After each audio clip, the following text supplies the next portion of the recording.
2 years ago, I attended the conference, and there was a talk given by Dr. Rajiv Gupta, who came from Harvard Medical School, and he is working in the hospital as a radiologist, and also make research on the new technique to improve the images in medicine taken with X-rays.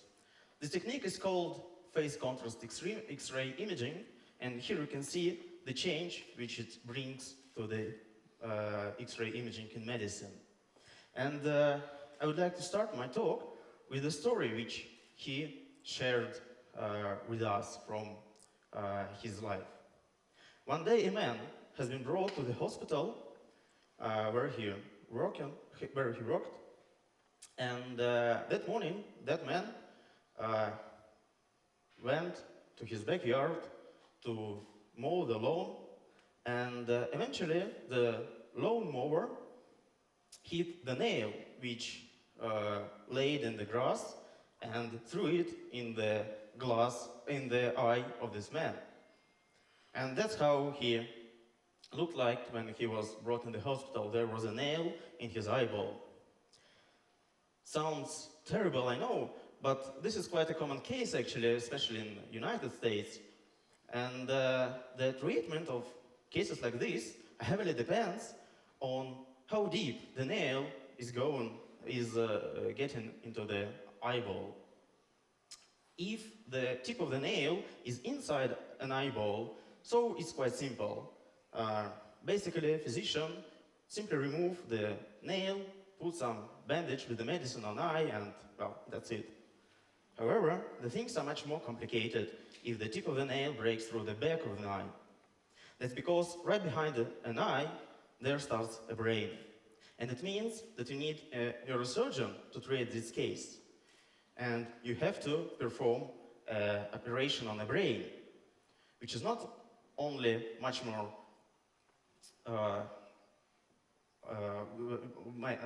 costs much more money, but also more dangerous for the health of the patient, of course.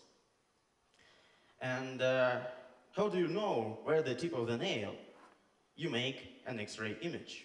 But that time it didn't work, because it turned out that the tip of the nail was right in the boundary of an eye, and the resolution of conventional X-ray imaging was not enough to say definitely where the tip of the nail is. And usually in such cases, physicians, of course, assume the worst scenario and assign a brain operation.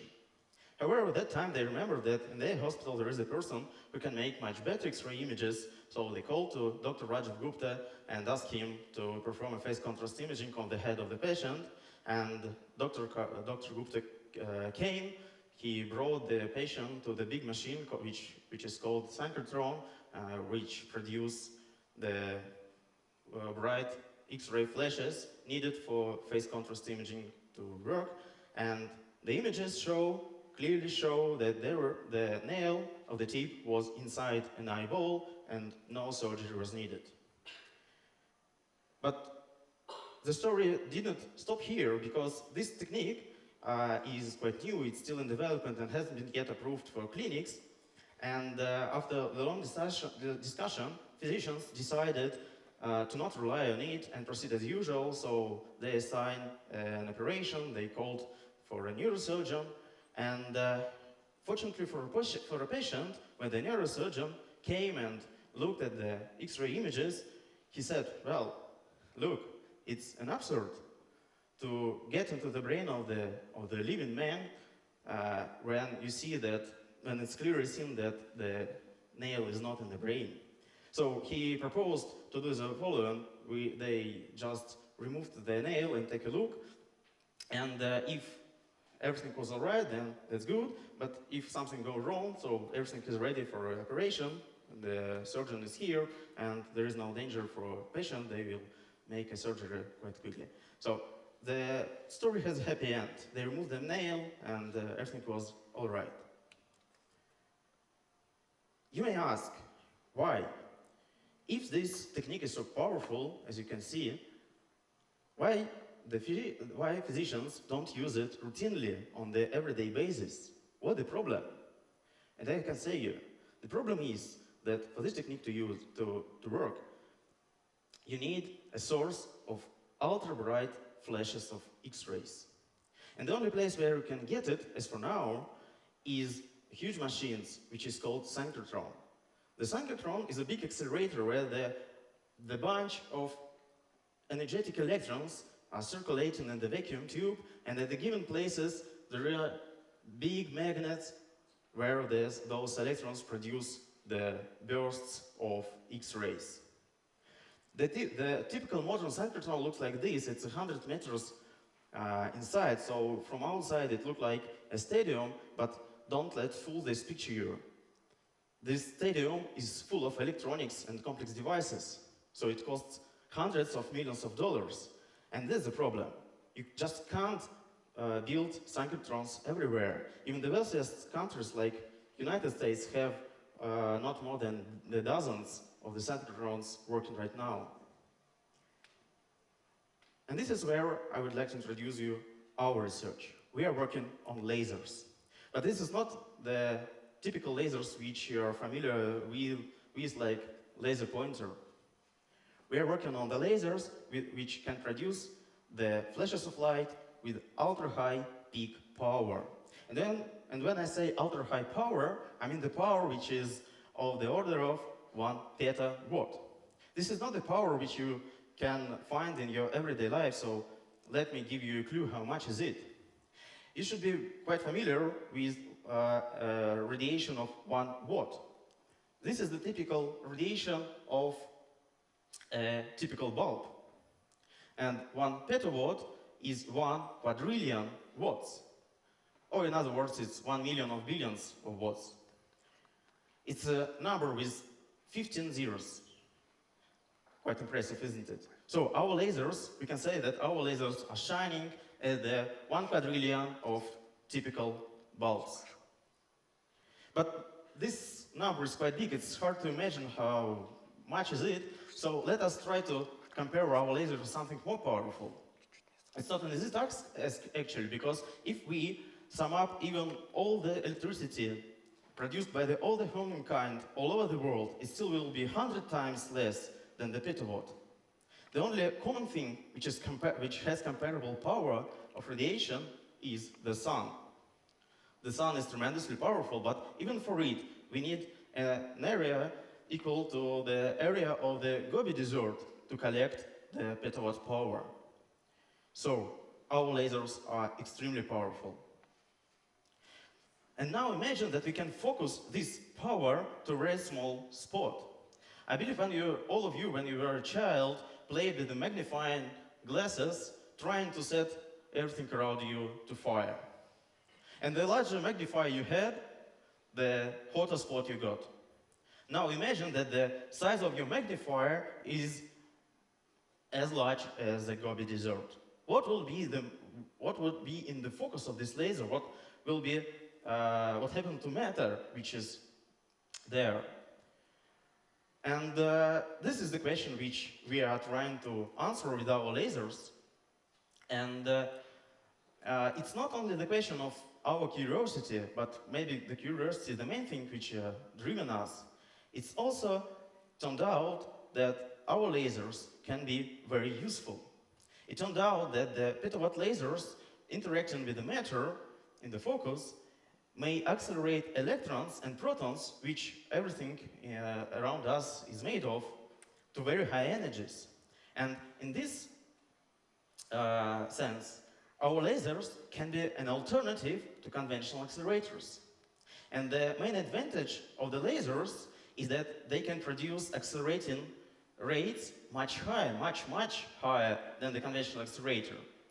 The energy which electron takes in the range of 1 millimeter in the focus of our lasers is equal to the energy of electrons which it takes in 100-meter vacuum tube in conventional accelerator.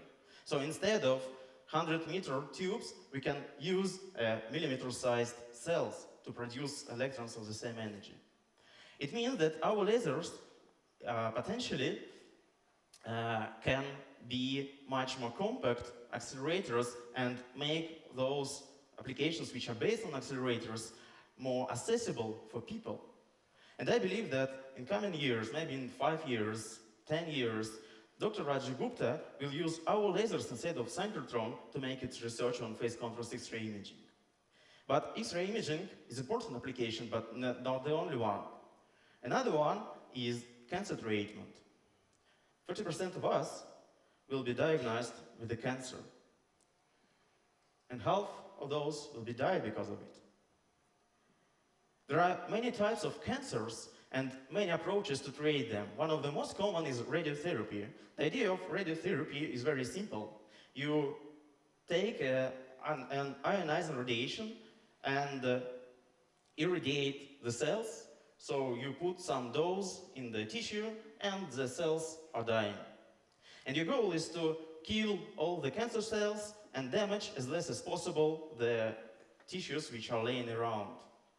And usually physicians use X-rays for these purposes. That's because the X-ray sources are quite cheap and easy to use.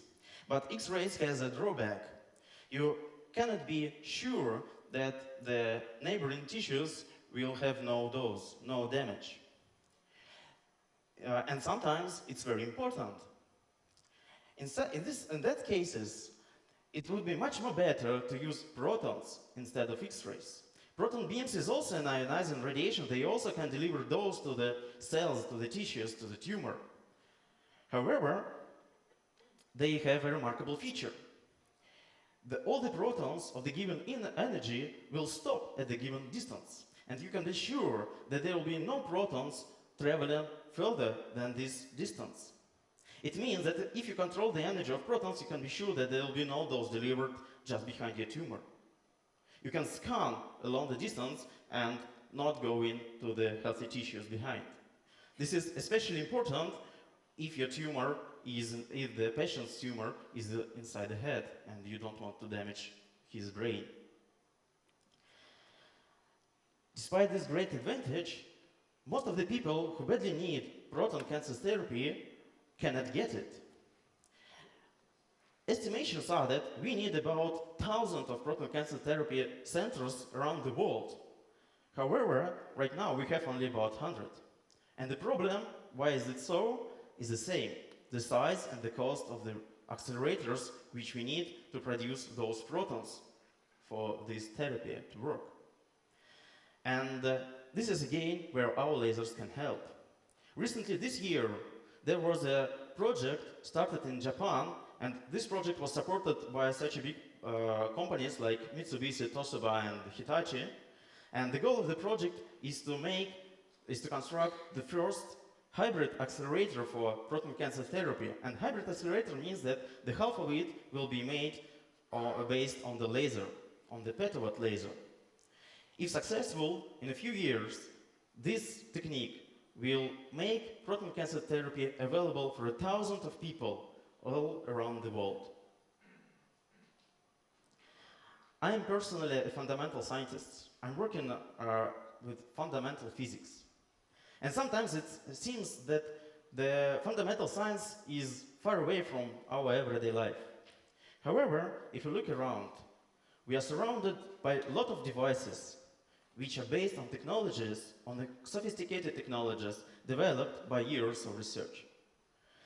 And I believe that those lasers which we are working on now from the point of fundamental science, in coming years will help millions of people around the world to save their health and to save their lives. Thank you.